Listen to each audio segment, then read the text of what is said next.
Hello दोस्तों। आज की इस कहानी में आप सभी का स्वागत है। मेरी बुआ एक सीधी सादी महिला थी, पर मेरा फूफा जी बहुत कंजूस आदमी था।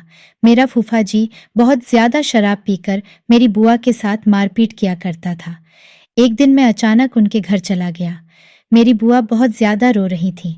मैंने उन्हें धीरे धीरे चुप कराया और बुआ और उनकी बेटी के साथ, हेलो दोस्तों, मेरा नाम अक्षय है। मेरी उम्र अभी 25 साल के करीब है।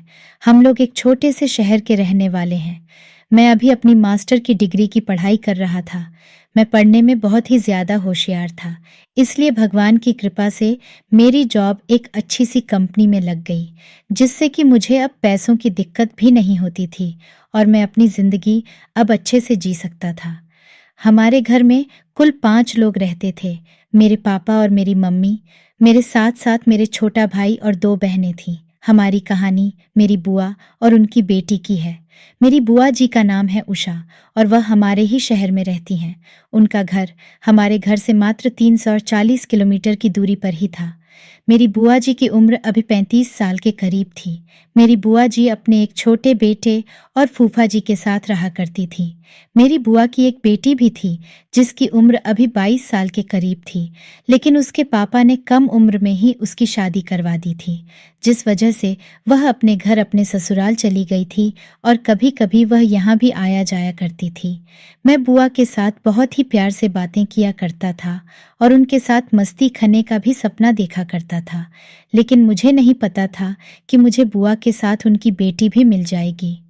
मेरे फूफा जी बहुत ही गंदी आदत के इंसान थे, बहुत ही ज्यादा शराब पीते थे और बुआ के साथ झगड़ा और मारपीट भी करते थे। रोज ही वह मेरी बुआ के साथ मारपीट किया करते थे। मैं अपनी कंपनी के काम कर रहा था और हमारा ऑफिस बुआ के घर से करीब 10 किलोमीटर की दूरी पर ही था।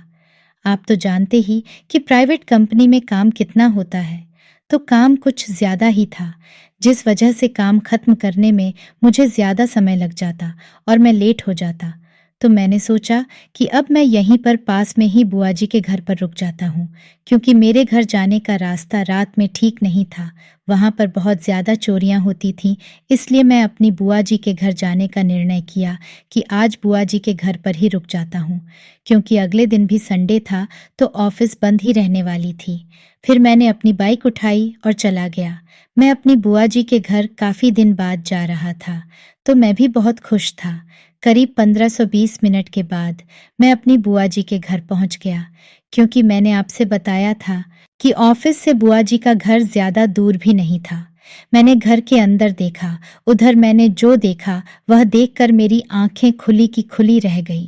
मेरी बुआ जी घर में बैठकर रो रही थी। मैं जल्दी से उनके पास गया। मैंने पहले उन्हें चुप कराया और पूछा, बुआ आप रो क्यों रही हो इस पर? वह बोली, बेटा यह तो रोज का ही काम हो गया है। तेरे फूफा जी रोज शराब पीकर आते हैं और मुझे बहुत गालियां देते हैं और मारपीट करते हैं। मैंने उन्हें चुप कराया और बोला, आप चुप हो जाइए, मैं अभी आता हूँ। फिर मैं बाहर गया और उनके खाने के लिए समोसे, कोल्ड ड्रिंक वगैरह खरीद कर ले आया। फिर मैं घर के अंदर गया और मैंने उनको समोसे दे दिए। पहले तो वह नहीं खा रही थी, लेकिन बाद में मेरे बार बार कहने पर वह खाली दोस्तों सच बताऊं तो वह मेरे यहाँ आने से बहुत ही ज्यादा खुश थी, लेकिन वह अपनी खुशी को जाहिर ही नहीं कर सकी, क्योंकि फूफा जी ने उनका जीना हराम कर रखा था। फिर मैंने भी उन्हें बता दिया कि मैं यहाँ क्यों और कैसे आया हूँ। वो बोली, तुम लोग तो यहाँ आना ही भूल गए हो। मैं बोला, अरे बुआ जी ऐसी कोई बात नहीं है, वह काम थोड़ा ज्यादा हो जाता है, इसलिए टाइम ही नहीं मिल पाता, इसीलिए नहीं आता। लेकिन अब आप चिंता मत कीजिए, मैं यहाँ अब आता जाता ही रहूंगा। मैंने उनसे पूछा कि बुआ जी आपका बेटा कहाँ है? तो वह बोली, वह सो गया है।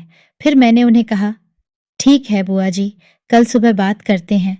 अब मैं समझ चुका था कि अब काम बन जाएगा। इसके बाद उन्होंने मुझे रूम दिखाया और मैं अपने रूम में जाकर फोन चलाने लगा। मैं बुआ के ही बारे में सोच रहा था कि फिर मुझे नींद ही आ गई और मैं सो गया। सुबह जब मैं उठा तो उस समय करीब 9 बज रहे थे। मैंने देखा कि मेरी बुआ घर का सारा काम कर रही थी। मैंने पूछा, बुआ फूफा जी कहाँ हैं? क्या वह इतनी जल्दी बाहर चले गए? तो इस पर बुआ जी ने कहा, हाँ बेटा, वह तो चले गए, उसका तो रोज का यही काम है।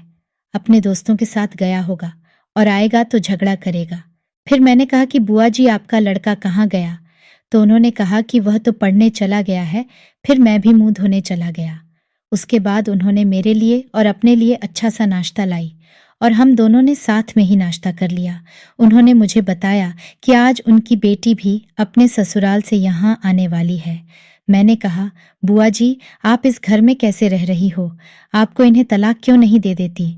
तो मेरी बुआ बोली, बेटा बस मैं समाज के डर से और बच्चों की वजह से चुप हूँ, नहीं तो मैं इसको कब का छोड़कर भाग चुकी होती। उसने मेरी जिंदगी बर्बाद कर दी है। जी तो करता है कहीं डूब कर मर जाऊं। मैं बोला, नहीं बुआ जी प्लीज आप ऐसा मत बोलिए। वह बोली, अब मैं किसके लिए जीऊंगी? मेरा इस दुनिया में कौन है जो मेरे दुख दर्द को समझ सकता है? फिर मैं बोला, बुआ जी मैं आपके लिए हूं ना, मैं आपके दुख दर्द को समझता हूँ। आपको कोई भी दिक्कत हो तो मुझे फोन करक जरूर बताइए, मैं आपकी हर कमी को पूरा करूंगा। हम दोनों ऐसे ही बातें कर रहे थे, तभी मेरी बुआ बोली, पहले तुम मेरे साथ अच्छे से मस्ती करो क्योंकि मुझे बहुत दिन हो गए।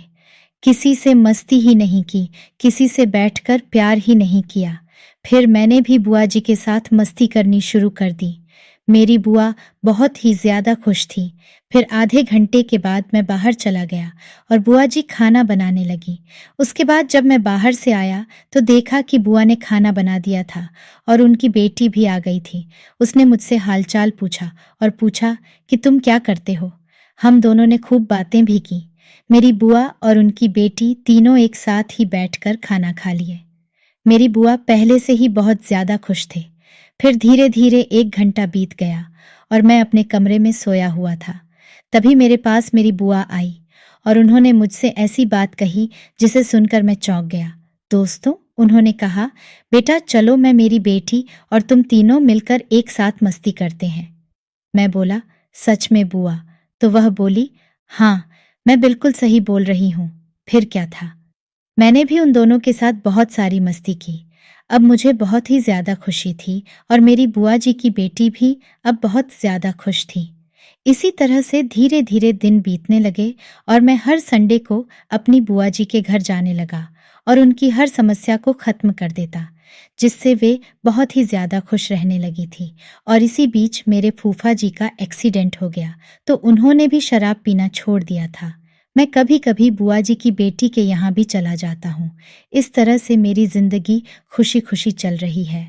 तो दोस्तों, ऐसी मानसिकता वाले लोगों से दूर रहें, अपने और अपने परिवार को सुरक्षित रखें, सावधान रहे, सतर्क रहे। मिलते हैं नेक्स्ट वीडियो में, तब तक के लिए जय।